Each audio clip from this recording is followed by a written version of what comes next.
मध्य प्रदेश के मुख्यमंत्री डॉक्टर मोहन यादव का दिल्ली दौरा आज। बीएसएल ग्लोबल आउटरीच समिट में होंगे शामिल। निवेशकों से मध्य प्रदेश में निवेश के लिए करेंगे चर्चा। एमपी बीजेपी अध्यक्ष के जिला अध्यक्षों को दो टूक। खंडेलवाल ने कहा कि ये गलत फहमी न पाले कि किसी नेता ने मुझे जिला अध्यक्ष बनवाया है। छतरपुर में रेलवे अधिकारी और पुलिसकर्मी के बीच नोकझोंक। टिकट को लेकर हुआ था विवाद। पुलिसकर्मी पर बिना टिकट के सफर करने का आरोप।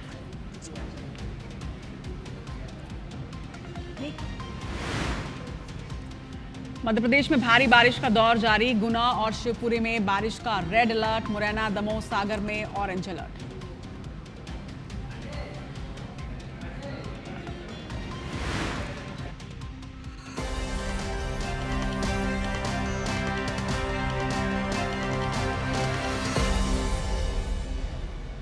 दौर से एक और बड़ी खबर आपको बता दें, जहां पर लव जिहाद फंडिंग केस में एक बड़ा खुलासा हुआ है। आरोपी कांग्रेसी पार्षद अनवर कादरी के मामले को अब पुलिस एक संगठित अपराध मानकर इस पर जांच को आगे बढ़ा रही है। पुलिस के हाथ ऐसे कई सबूत लगे हैं जो कि देश भर में फैले नेटवर्क की ओर इशारा कर रहे हैं। हालांकि अनवर की गिरफ्तारी की पुष्टि पुलिस ने नहीं की है, लेकिन यह बताया जा रहा है कि अनवर को हिरासत में ले लिया गया है। बेचना में हमने देखा गया है कि बहुत सारे एसोसिएट्स हैं और ये ऑर्गेनाइज्ड टाइप का क्राइम है। ये संगठित अपराध किया जा रहा है और कहीं ना कहीं इलीगल तरीके से फंडिंग की जा रही है। उन तक पुलिस का राडार है और बहुत सारे लोग कुछ संकेतों में आए भी हैं अभी तक, और बहुत सारे लोगों तक पुलिस पहुंच रही है और जल्दी से जल्दी और भी कुछ गिरफ्तारियां सुनिश्चित की जाएंगी। हमारी टीमें हैं। तो एक तरफ अपराधियों पर लगातार एक्शन और दूसरी तरफ आपको भी बता दें कि बुलडोजर की कार्रवाई भी लगातार जारी है। मध्य प्रदेश सरकार लव जिहाद जैसे गंभीर मामलों के खिलाफ बेहद सख्त रुख अपना चुकी है। इसी कड़ी में प्रशासन ने राजधानी भोपाल में ड्रग तस्करी के आरोपियों के अवैध ठिकानों पर एक्शन लिया। प्रशासन ने एक नहीं, दो नहीं, बल्कि 6 ठिकानों पर बुलडोजर की कार्रवाई की। देखिए एक रिपोर्ट।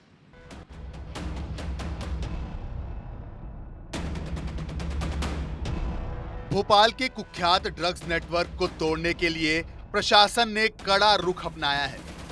एमडी ड्रग सप्लाई करने वाले यासीन अहमद और शाहवार अहमद की अवैध प्रॉपर्टीज को जमींदोज किया गया। आनंद नगर के पास कोकता इलाके में शरीक मछली के घर को भी तोड़ा गया। शरीक का नाम ड्रग्स तस्करी के साथ साथ युवतियों के आपत्तिजनक वीडियो बनाने के मामलों में भी सामने आया है। कार्रवाई के दौरान इलाके में भारी पुलिस बल तैनात रही।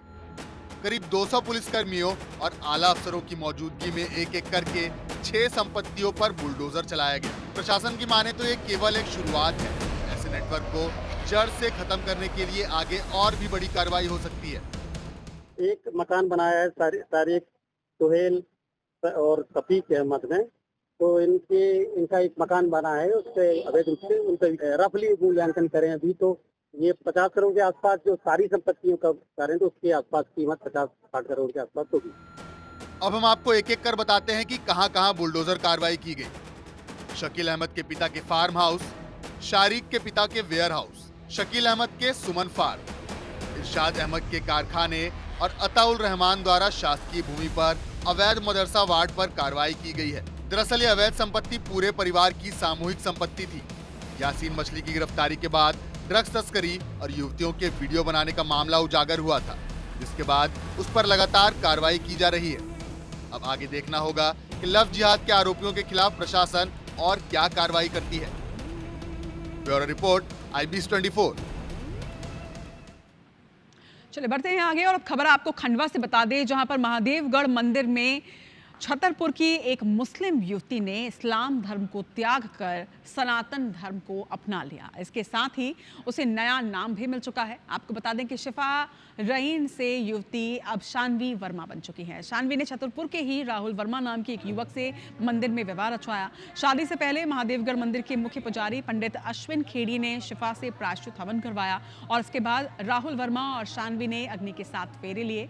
शिफा से शानवी बनी युवती का कहना है कि उसने सोशल मीडिया पर महादेवगढ़ मंदिर के बारे में देखा था और इसीलिए वहां पर आकर अपनी इच्छा से उन्होंने सनातन धर्म को अपनाया और शादी की। युवक राहुल का कहना है कि दोनों ने अपनी इच्छा से महादेवगढ़ मंदिर आकर शादी की है। शादी के बाद मंदिर समिति के प्रमुख अशोक पालीवाल समेत समिति के लोगों ने दोनों को शुभकामनाएं दी।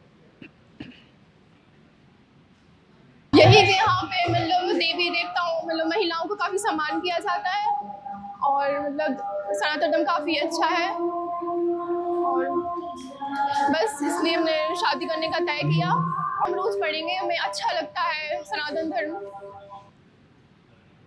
और अब खबर जबलपुर से, जहां पर जबलपुर की रहने वाली महिला को सिर्फ मुचलके की राशि नहीं चुका पाने के कारण 5.5 साल तक जेल में रहना पड़ा। जानकारी के मुताबिक विद्याबाई को 2014 में जिला अदालत ने अपने पति की हत्या के मामले में दोषी पाया, उम्र कैद और 10,000 रुपए के जुर्माने की सजा सुनाई। राज्य विधिक सेवा प्राधिकरण की मदद से महिला बंदी ने हाईकोर्ट में अपील दायर की। जबलपुर हाईकोर्ट ने इस अपील पर फैसला सुनाते हुए महिला को मिली सजा को निलंबित कर दिया था। साथ ही 70,000 रुपए के निजी मुचलके पर जमानत पर रिहा करने के आदेश दिए। विद्या ने जैसे तैसे जुर्माने के 10,000 तो चुका दिए, लेकिन उसके पास मुचलके की राशि जमा करने के लिए भी पैसे नहीं थे। जेल प्रशासन ने विधिक सेवा प्राधिकरण के जरिए ये विडंबना हाईकोर्ट तक पहुंचाई और कोर्ट के आदेश में संशोधन की अपील की। पूरे मामले को समझते हुए हाईकोर्ट ने मुचलके की राशि 70,000 से घटाकर 10,000 की। जमानत भरवाने के लिए कोई इसका था नहीं, तो जैसा कि उसने अपना आवेदन दिया, हमने लीगल एड के माध्यम से माननीय न्यायालय को ये अवगत कराया कि सर इसका कोई है नहीं, तो माननीय न्यायालय ने उसे फिर निजी मुचलके पर रिहा करने के आदेश दिए, तदनुसार उसको रिहा किया।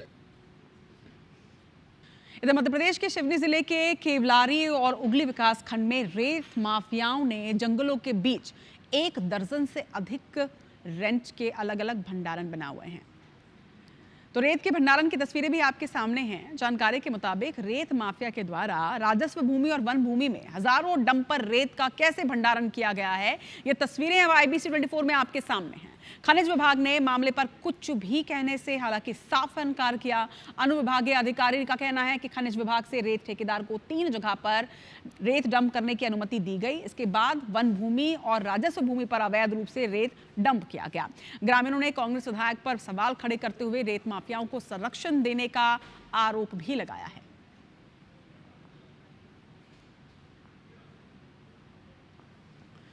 इधर मंदसौर के जवासिया में बुजुर्गों के बीच दोस्ती की एक अनूठी मिसाल अब आपको बताते हैं। दरअसल मंदसौर के सोहनलाल जैन नामक एक समाजसेवी बुजुर्ग की लंबी बीमारी के बाद मृत्यु हो गई। 5 साल पहले सोहनलाल ने एक गोपनीय पत्र लिखा था, जिसमें उन्होंने अपने बचपन के 2 दोस्तों से ये आग्रह किया था कि जब उनकी मृत्यु हो जाए तो उन्हें रोते बिलखते विदा करने के बजाय वो नाचते गाते बैंड बाजे के साथ उन्हें रवाना करें। सोहनलाल की मृत्यु के बाद परिजनों ने जब संदूक खोला तो उन्हें यह पत्र मिला, जिसे उन्होंने सोहनलाल के दोस्तों को दिया। और इस पत्र के सामने आने के बाद दोस्त ना सिर्फ भावुक हुए, बल्कि ना चाहते हुए भी अपने दोस्त की अंतिम इच्छा के अनुरूप उन्होंने बैंड बाजे के साथ नाचते गाते उन्हें विदाई दी। तो तस्वीरें देखिए, बड़ी मार्मिक ये तस्वीर है।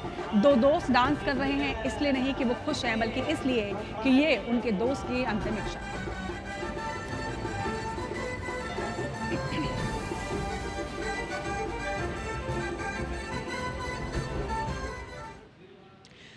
इधर राजधानी भोपाल में आज भी तेज बारिश का दौर जारी रहेगा। आपको बता दें कि पूरे मध्य प्रदेश में भारी बारिश के चलते कई जिलों में बाढ़ के हालात भी बने हुए हैं। मौसम विभाग ने कई जिलों में भारी बारिश का अलर्ट जारी किया है। गुना और शिवपुरी में बारिश का रेड अलर्ट जारी हुआ है, तो वहीं विदिशा, राजगढ़, अशोकनगर, मुरैना, दमोह और सागर में ऑरेंज अलर्ट जारी किया गया है।